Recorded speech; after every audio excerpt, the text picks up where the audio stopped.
있는 쪽이 여기 가운데 있는 가운데 있는데 이걸 넘어가면 안 돼요. 왜냐면 여기가 국경이니까요. 저쪽 나라는 어느 나라죠? 요르단. 이쪽은 유대. 그래서 우리가 이쪽에서 세례 체험을 하게 될 텐데 말씀드린 것처럼 색깔이 있는 속이 이렇게 물에 젖어도 바깥으로 비치지 않는 그런 옷을 입으시고 가운을 입으시면 됩니다. 몸이 그때 좋지 않은 분은 안 하셔도 됩니다. 원하시는 분만 그 세례 체험을 하는데 굉장히 감동적입니다. 꼭 한번 생전에 한번 예수님처럼 물속에 들어가다는 의미 있습니다. 그리고 나서는 우리가 세계에서 가장 오래된 도시인 여리고를 갈 것입니다. 여리고는 최고로 오래된 도시입니다. 소경거지 바디메오가 눈을 뜬 곳이고 삭개오가 예수님을 만난 곳이고 선한 사마리아인의 비유가 있는 도시입니다. 이것은 1950년대에 영국의 고고학자에 의해서 발견된 여호수아 시대의 성벽입니다. 성 기초들입니다. 네. 저 밑에 있죠. 아주 밑에 깊이 있죠. 이게요. 네. 여호수아 시대의 것으로 많은 학자들은 이때 13바퀴를 돌고 마지막 함성이 질렀을 때 진도 6.0의 지진이 강력한 지진이 아주 일시적으로 흔들었을 것이라고 그렇게 이 사건을 고고학적으로 설명을 하려고 하고 있습니다. 이것을 본 다음에 우리는 돌무화과 나무를 보게 될 것입니다. 우리가 개역 성경에는 뽕나무, 삭개오가 올라갔던 뽕나무가 지금도 있습니다. 그 뽕나무가 아니고 돌무화과 나무입니다. 그 나무를 우리가 보시게 될 겁니다. 그리고 나서는 엘리사의 샘을 가게 될 텐데 이 샘을 보면 신기합니다. 이 여리고는 얼마나 낮은 곳이냐 하면 해가 한 300은 될 거예요. 사해가 400이니까요. 엄청 낮은 곳이에요. 근데 예루살렘은 해발 700이거든요. 700에서 해저 400은 1100m의 그 차가 있는 거죠. 그러니까 위에서 공불이 떨어지게 돼 있는 것처럼 예루살렘 그 물들이 밑으로 오는데 물이 나빠서 토산이 익지를 않자 엘리사에게 와서 부탁하죠. 물이 나빠서 토산이 익지 않는데 이걸 좀 어떻게 해주십시오. 그럴 때 엘리사가 소금을 뿌리라고 하죠. 그래서 고친 물이 바로 엘리사 샘입니다. 제5일로 갑니다.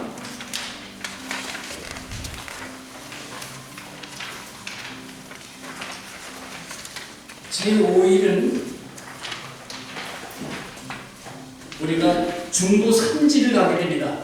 제5일날 가는 길은 관광회사들이 안 가는 길입니다. 왜냐하면 여기에는 정말 밥 먹을 곳도 없어요. 어떤 데는요. 밥 사 먹을 만한 식당도 별로 없는 그 산지를 갑니다. 이 산지길을 우리는 족장들의 길이다 그렇게 부르기도 합니다. 아브라함, 이삭, 야곱 이런 어르신들이 그 산지길을 통해서 주로 오르고 내리다 가셨기 때문에 첫 번째는 우리가 가야 할 것은 기럇 여아림이라고 하는 것입니다. 블레셋에 뺏겼던 법궤가 돌아와서 있었던 장소가 바로 이 기럇 여아림입니다. 거기 가는 중에 엠마오 기념교회가 있습니다. 제자들이 예루살렘에서 실망해서 엠마오로 갈 때에 예수님이 나타났던 것을 기념해서 세운 교회가 엠마오 기념교회죠. 법궤 기념교회도 거기에 있습니다. 그리고 벳세메스라고 하는 곳이 있습니다. 이 벳세메스도 그 사무엘 상에 나오는 바로 그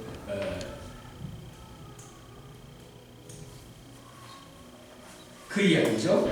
그 독종을 싣고 암소들이 지금 이스라엘을 향해서 꾸벅꾸벅 걸어온 그 장면 전체가 재현되는 배경을 우리가 산에서 보게 될 것입니다. 이게 왜 중요하냐면 구약 사무엘상 다윗의 얘기에서 이 일대가 바로 그 전투와 역사가 일어난 무대이기 때문에 그렇습니다. 엘라 골짜기가 있는데 이 골짜기가 다윗과 골리앗이 대항하고 싸웠던 바로 그 전장터입니다. 이 전장터에 우리가 가보게 될 것입니다. 그리고 구브린이라고 하는 것은 벳구브린이라고 하는 것은 어마어마한 동굴이 있어요. 지하 동굴이. 그래서 우리 중에 누가 찬양을 잘하는 분이 여기서 찬양을 하면 엄청나게 이렇게 잘 들리는 지하 거대한 동굴들이 많이 있는데 아주 오래전부터 역사적으로 여기서 돌을 캐다가 도시를 만들었기 때문에 인공적으로 만들어진 동굴들이라고 말할 수 있습니다. 여기를 왜 가냐 하면 동굴을 보기 위해서 가는 게 아니고요. 구스 그 이디오피아 군사 100만 명이 병거 300대를 가지고 쳐들어왔을 때 아사 임금이 하나님 앞에 절박하게 기도합니다. 강한 자와 약한 자 사이에 도와줄 이는 하나님밖에 없다. 그렇게 기도할 때 기적적인 승리를 한 장소가 바로 벳구브린입니다. 그리고 나서는 부엘세바로 갈 것입니다. 이 부엘세바는 이스라엘의 최남단 도시로서 단에서 부엘세바까지라고 말한 바로 이스라엘의 최남단 경계 지역입니다. 아브라함이 여기서 머무르셨고 이삭이 여기서 살았습니다. 여기가 아주 중요한 우물판 얘기가 나오는 그 구약 창세기의 부엘세바가 바로 우리가 가볼 그 자리고요. 또 우리가 이제 예루살렘에 와서 잠을 자고 제6일을 맞게 됩니다.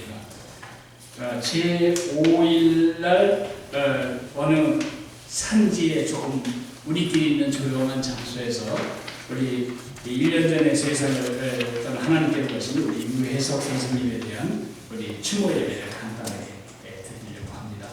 산지에서 제6일은 월요일입니다.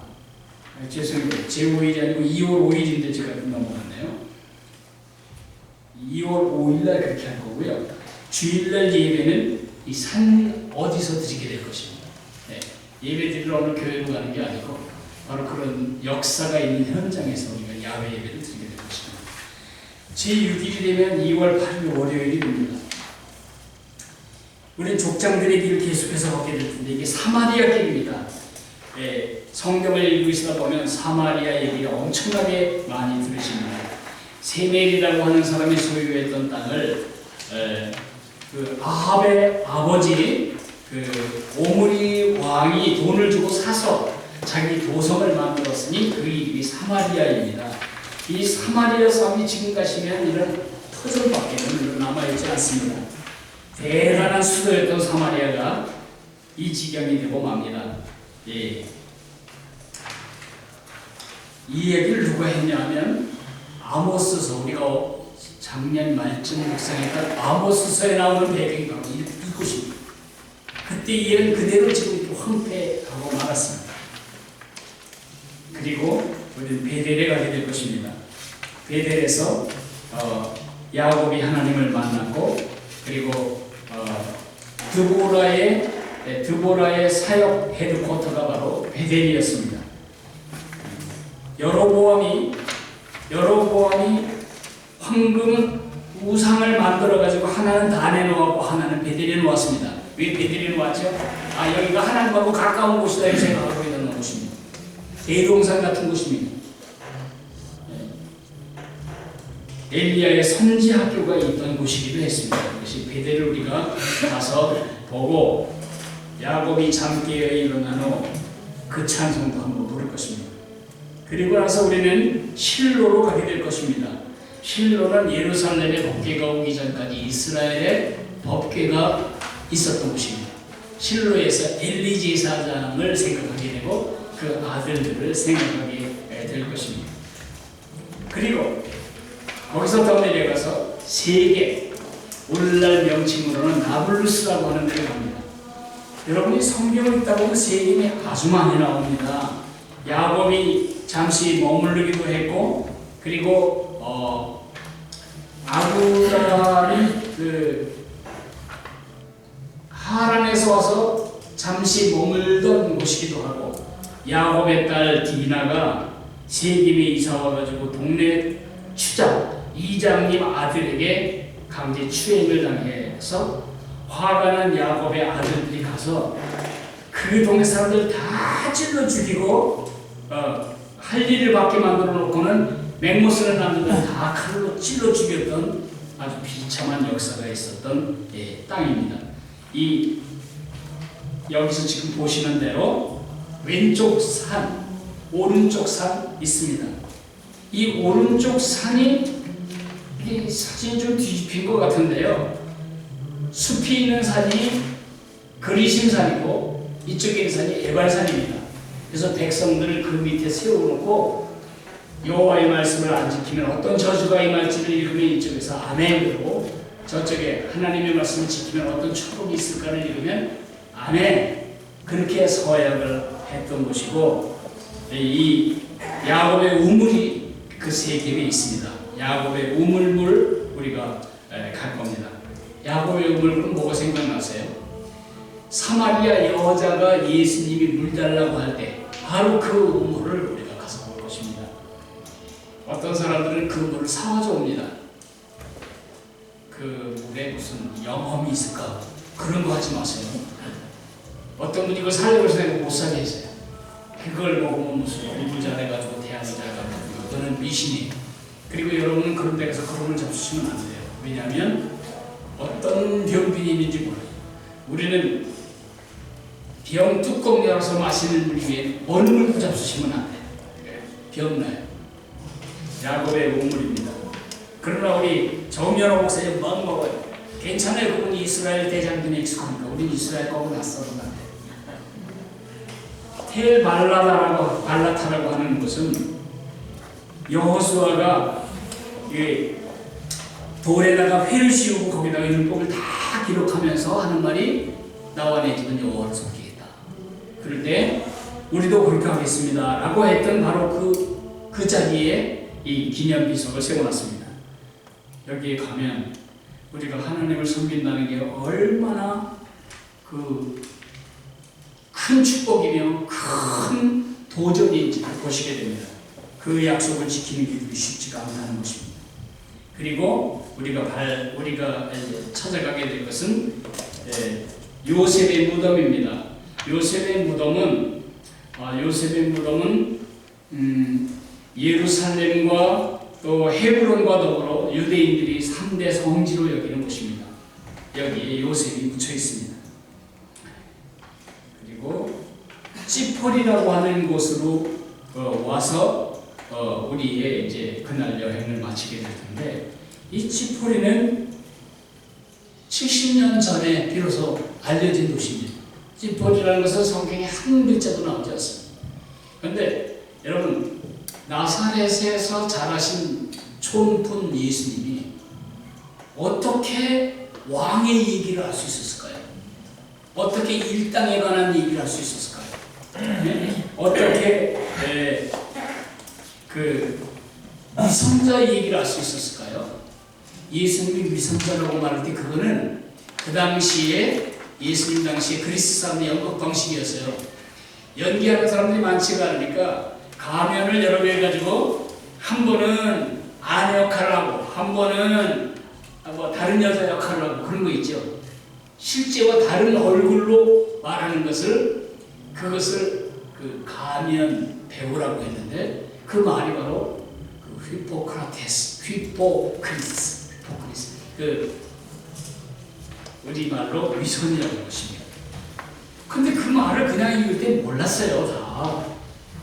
그런데 1931년에 어마어마한 도시 하나가 발견됐는데 이게 나사렛에서 멀잖아요. 그러니까 우리로 말하면 서울이 찌폴이라면 나사렛은 의정부나 그런 정도 되는 위성도시였어요. 그러니까 예수님의 직업이 뭐였죠? 예수님이 어디 가서 일하셨어요? 틀림없이 이 도시에 예수님은 자주 가셨고 이 도시의 영향을 많이 입으신 분이죠. 예수님이. 네. 그래서 여기를 한번 가보시는 것이 굉장히 의미가 있어요. 그리고 나서 이제 갈릴리 바다 쪽에 와서 잠을 자게 될 것입니다. 제7일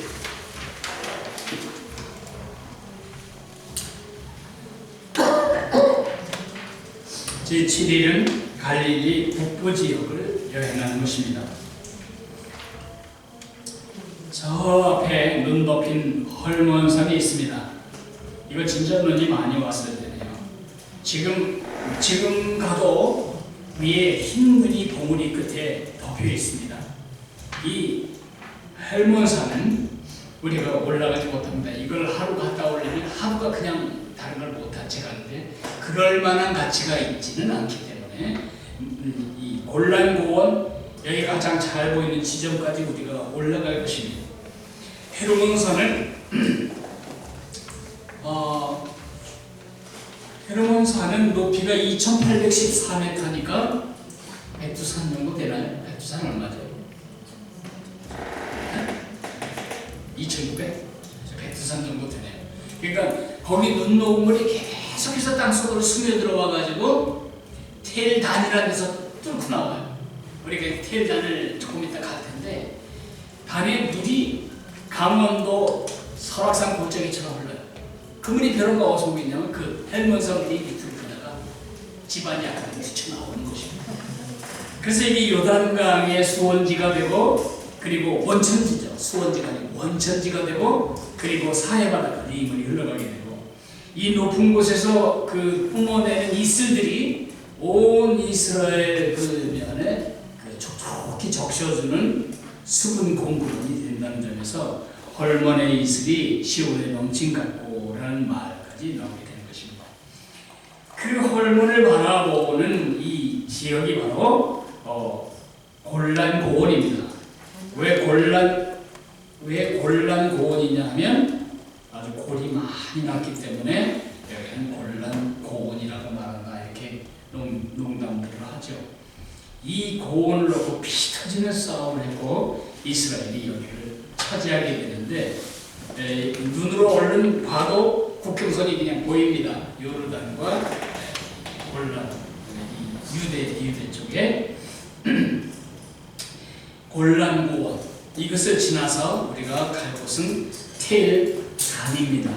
사사기를 우리가 얼마 전에 묵상했는데 그 단에다가 그 모세의 손자 요나단이 거기에 거주하면서 우상 숭배를 이스라엘 백성들이 포로로 끌려가는 날까지 여기서 쏟아냅니다.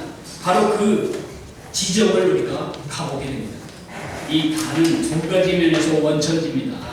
수원지입니다. 하나는 저주의 수원지, 우상 숭배가 북쪽 왕국으로 계속 흘러가서 온 나라가 망할 때까지 만드는 저주의 수원지이기도 하고 여기서 물이 실제로 솟구쳐 나와서 이 물이 요단강을 걸쳐서 사해로 가는 그런 축복의 물의 수원지가 되기도 합니다. 여기는 북쪽 경계입니다. 여로보암이 우상 만들어가지고 하나는 베델에 놓고 하나는 이 단에다 놓았던 것이 다 그런 역사적 배경이 있기 때문에 거기다 놓은 것입니다.